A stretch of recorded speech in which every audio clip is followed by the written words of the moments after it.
EPA Boy Meteorologist Bobby Martich here with your outlook for November 13th, 2025. It is Thursday. The Thursday video forecast is proudly sponsored by Kleckner & Sons Appliances. Family-owned and operated, Kleckner & Sons have been serving the greater Lehigh Valley region since 1945. Kleckner & Sons are here to serve your appliance needs at two convenient locations in the Lehigh Valley, 2177 MacArthur Road in Whitehall and 575 Chestnut Street in Emmaus. The leader in sales and service prides itself on providing outstanding, continuous customer service from the moment the customer steps through the door.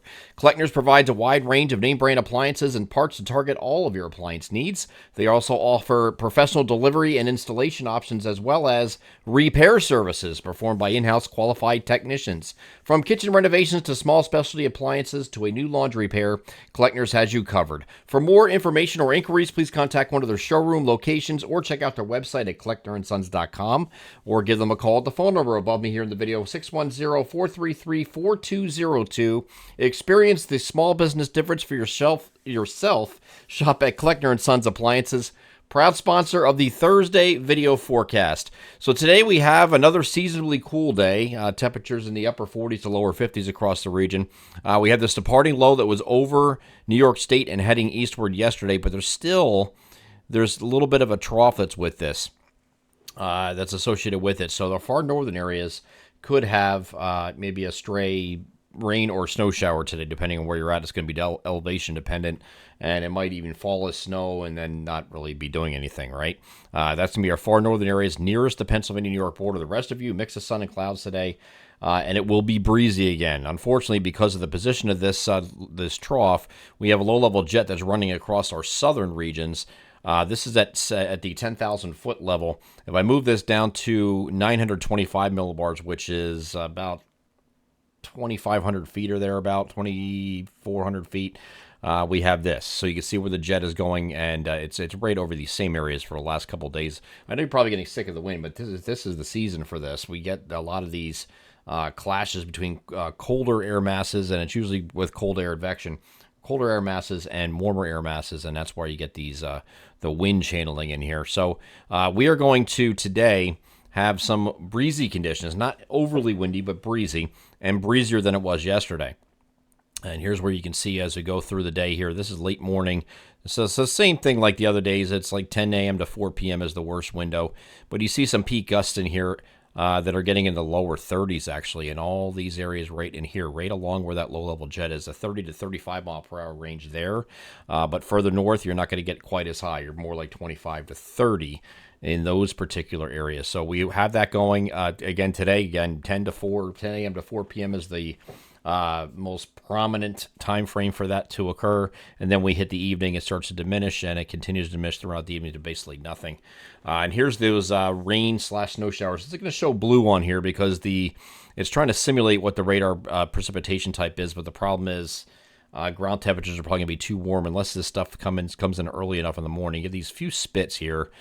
These are just more like flakes or light spits of rain flying, so this is not like a real big deal, but it'll be closest to the New York-Pennsylvania border, north of I-80 if you were to see something like that. And that will be a little bit more in the way clouds up there closest to that trough, which is kind of sitting right across here like this, right?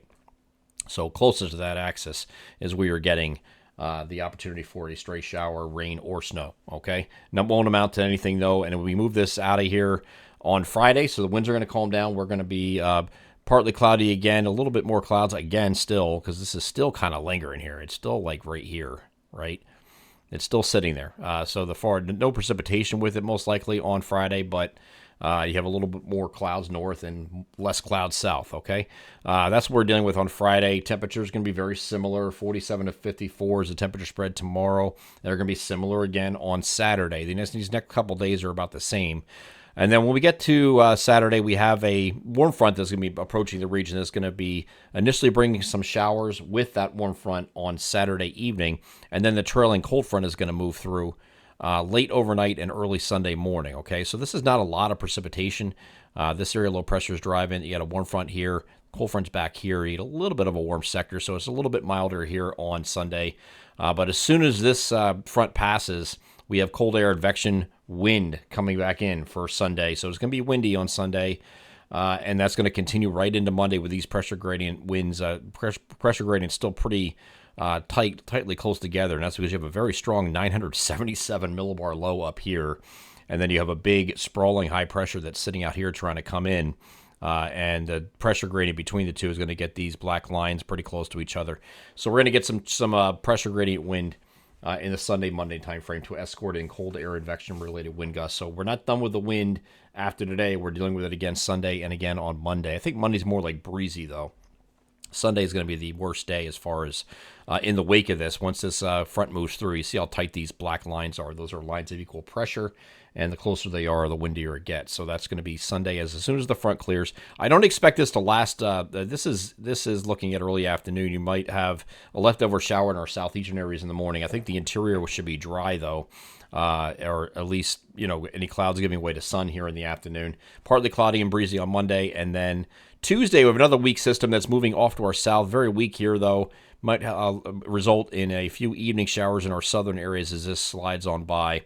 And then we'll be back to Wednesday being a partly cloudy day. Another system is going to be coming in at the end of next week that is going to bring more rain to the region. That is still rain, because we're going to be in a little bit milder of a pattern going all the way up to about Thanksgiving, and then we start transitioning to colder heading into December. I'm EPAWA meteorologist Bobby Martich. That is your outlook for November 13th, 2025. Have a great Thursday.